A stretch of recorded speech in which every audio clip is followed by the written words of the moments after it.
ma sœur. Je t'en supplie, appelle-la. Cria la femme en larmes, secouée par la douleur. Ta sœur? Pourquoi faire? Répliqua son mari, visiblement agacé. Appelle-la, tout simplement, supplia-t-elle, haletante. Sous la pression insistante de sa femme, l'homme finit par céder. Il composa le numéro. Quelques secondes plus tard, la sœur décrocha. Avant même qu'il ne parle, la femme arracha le téléphone de ses mains. Allô? Allô, ma sœur? Viens vite, je t'en supplie. Ta grande sœur, je suis en train de mourir, sanglota-t-elle.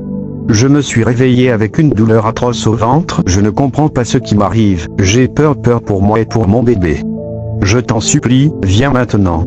Sans attendre la réponse, elle raccrocha, submergée par une nouvelle vague de cris. Bébé, je me sentais si bien avant de dormir, pourquoi j'ai mal comme ça, si soudainement? Calme-toi, ma femme, ça va aller, d'accord? Allonge-toi un peu, peut-être que la douleur va passer, répondit le mari, essayant de masquer son malaise. Non, je ne peux pas. Mon bébé ne va pas bien, je le sens. Il bouge différemment ou pas du tout, cria-t-elle.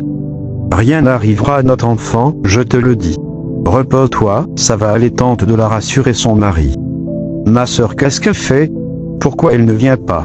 S'inquiéta-t-elle, entre deux gémissements. J'arrive, dit simplement le mari avant de quitter la pièce, d'un pas pressé. La femme, laissée seule, continuait de se tordre de douleur, appelant faiblement son mari. Bébé, soudain, la porte s'ouvrit brutalement. Sa sœur entra précipitamment dans la chambre, suivie d'une femme vêtue de blanc, au regard profond et grave. Ma grande sœur, cria-t-elle en se précipitant vers elle. Qu'est-ce qui se passe? Je suis là maintenant et voici la prophétesse. Tout ira bien.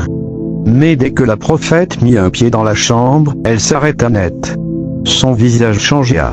Elle fronça les sourcils, comme si une présence invisible venait de l'assaillir.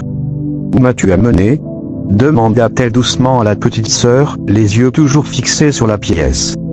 C'est chez ma sœur, enfin, chez son mari. Elle souffre depuis tout à l'heure, elle est en train de mourir. La prophète regarda autour d'elle, inquiète. Il y a quelque chose d'étrange ici, quelque chose de mauvais, murmura-t-elle. Je suis là maintenant, ma sœur. Ne pleure plus. Ça va aller, la rassura la cadette. Ne vous inquiétez pas, madame, dit la prophète d'une voix ferme mais apaisante. Dieu est ici maintenant.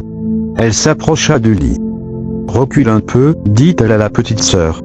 Puis elle ferma les yeux, tendit lentement la main vers le ventre de la femme et inspira profondément. Dans un silence troublant, elle commença à prier.